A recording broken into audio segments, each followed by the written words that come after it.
예, 안녕하세요. 메신저 H입니다. 오늘은 창의성과 독창성에 대한 새로운 개념과 시선을 이야기한 오리지널스에 대한 이야기를 해볼까 합니다. 오리지널스, 이 책도 분량은 좀 되는 책인데 제가 좀 읽고 많은 걸 좀 느낄 수 있는 책이었습니다. 먼저 형용사라는 오리지널이라는 단어에 대한 사전적 의미를 한번 이야기해 볼게요. 오리지널스, 형용사로는 어떤 것의 기원이나 원천, 그로부터 무엇인가 발생되고 진행되고 발생된다. 명사적인 표현은 유일한 독특한 특성을 지닌 것, 흥미롭거나 독특한 의미에서 다른 사람들과 차별되는 사람, 참신한 독창성이나 창의력을 지닌 사람을 말한다. 책 오리지널스 22페이지에서 이야기하고 있는 오리지널의 명사와 형용사적 표현입니다. 책 초반에 이야기한 저 부분이 오늘 이야기할 오리지널스가 이야기하고자 하는 목표와 주제가 아닐까 생각이 들더라고요. 독창성, 창의력, 듣기 좋은 말이고 무언가 특이점이 있는 듯한 새끈한 느낌의 낱말들. 아무나 하는 게 아니라 다른 사람과 다른 머리 구조와 생각을 가진 사람만이 할 수 있다고 누구나 보편적으로 생각하고 그러려니 하는 단어들이죠. 독창성은 천재들의 전유물이 아니다. 진짜라는 말이 절로 나오는 오리지널스의 그 책 표지의 문구. 우리에게 독창성이나 창의성은 진실은 저 너머의 그런 문장과 엇비슷한 느낌이 아닐까요? 스티븐 잡스나 구글의 창업자들은 기타 여러 독창성이 번뜩 있는 사람들이나 기업들을 보면은 뭔가 특별한 그것이 있다고 봤으니까 말이죠. 오늘 이야기하는 오리지널스의 내용들은 요 근래 몇 년 동안 자기계발서와 심리학, 사회과학 관련 책들에서 많이 봤던 내용들입니다. 그만큼 많은 분들이 읽었고 공감했던 독창성과 창의성 등의 내용과 여러 사례들이 인용되고 재언급되었다는 사실이죠. 독창성을 발휘하는데 성공한 사람들의 이야기와 인간관계, 평판, 경력 등을 지키는 와중에 독창적인 사람이 될 수 있었던 그 이유를 알 수 있게 해주는 이 책의 내용들. 독창성을 이야기하다가 왕따를 당하거나 소외당할 수도 있는 현실에서 용기를 내어 자기 자신의 독창성을 확립하고 추구하는 많은 방법과 사례들은 사진이나 그림, 도표 하나 없이도 읽게,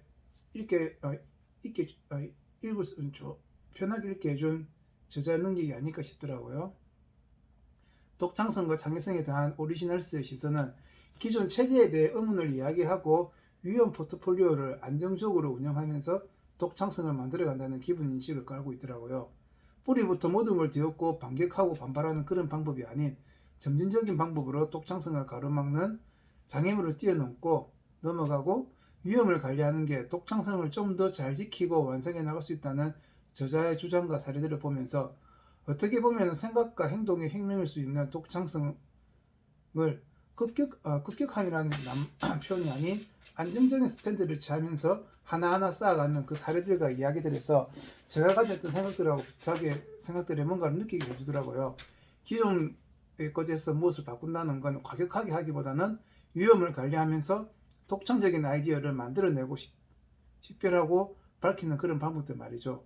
그 외에 이 책에서는 그런 아이디어를 우리 입안에서만 옹알거리는 게 아니라 효과적으로 다른 사람들에게 전달하고 귀를 기울이게 하기 위해서는 어떤 전략을 세우고 어떤 사람들에게 이야기를 해야 하고 그 대상을 정하는 방법들까지, 그 다음엔 독창성을 파악하기 위해서 어떤 선택들을 해야 하는지, 독창성을 발휘하고 유지하는 방법, 마지막으로 독창성을 만들어가는데 우리를 주저하게 만드는 감정들에 대한 이야기까지 독창성에 대한 많은 사례와 이야기들로 궁금은 했지만 잘 알지 못했던 독창성이란 이 낱말이 가진 의미를 잘 생각해 볼 수 있었습니다. 오리지널스에서 많은 사례와 이야기하는 것들 중에서 육아를 하는 저에게 도움이 된 부분은 6장 이유 있는 반항 파트에서 잘 얘기가 되어 있더라고요. 저자가 한 이야기를 잘 읽어보고 생각해보면 흔하게 알 수 있었던 사실을 새삼스럽게 깨닫게 해줬던 오리지널스에서 좀 더 정독하면서 창의성과 독창성에 대한 개념과 생활 자세 등을 몸과 머리에 좀 새겨줬으면 하겠더라고요. 아, 참. 그리고 제가 아까 6장 이유는 반항 파트에서 뭐 어떤 특정 그 육아에 많은 도움이 된다고 했죠. 자, 거기에서 읽고 좀 감명을 받았고, 아, 이거다 싶었던 문구들을 한번 이야기해드리, 이야기를 하면서 이번 책 소개를 마칠까 합니다. 유대인들을 구해준 사람들의 부모가 보여준 가장 두드러진 차이점은 자녀들을 훈육할 때 논의와 설명, 잘못을 바로잡을 때 잘못을 바로잡을 방법 제시, 충고에 의존했다는 점이다. 논의는 상대방을 존중한다는 메시지를 상대방에게 보낸다. 자녀들이 조금만 더 잘 알았더라면 또는 이해했더라면 부적절한 행동을 하지 않았으리라는 뜻이다. 구정을 듣는 사람에 대한 존중의 표현이다. 자녀에게 이해하고 발전하고 나아질 능력이 있음을 믿는다는 뜻이다. 또 다른 부분은 자녀들이 지켜야 할 규칙이 많아야 한다고 생각하는 부모라면 규칙을 자녀들에게 설명하는 방법이 대단히 중요하다는 점을 인식했으면 한다. 10대 청소년들은 소리치거나 벌주겠다고 협박하는 등 강압적인 방식을 사용하면 규칙을 무시한다는 연구 결과가 나왔다. 어머니가 많은 규칙을 제시하더라도 왜 그런 규칙이 중요한지를 분명하고 합리적으로 설명하면 10대들은 그 규칙을 내면하기 때문에 규칙을 깰 확률은 현저하게 줄어들 것이다. 또 다른 부분입니다. 창의적인 건축가들을 차별하는 요인은 부모가 자녀들을 훈육할 때 설명하는 방법을 쓴 점이라는 사실이 드러났다. 그들의 부모들은 행동 기준을 제시하고 그런 기준의 근거를 옳고 그름의 원칙에 의거해서 도덕성, 고결함, 존중, 호기심, 끈질긴 노력 등과 같은 가치를 거론해가며 설명했다. 부모는 자녀의 윤리적 규범을 발달시키는 데 중점을 두었다라고 맥커넌은 말했다. 무엇보다도 중요한 점은 뛰어나게 창의적인 건축가를 길러낸 부모들은 자녀들에게 스스로 지킬 가치를 선택하도록 자율권을 주었다는 점이다. 다른 부분입니다. 행동이 아니라 성품을 강조하면 사람들은 자신이 하는 선택을 달리 평가한다.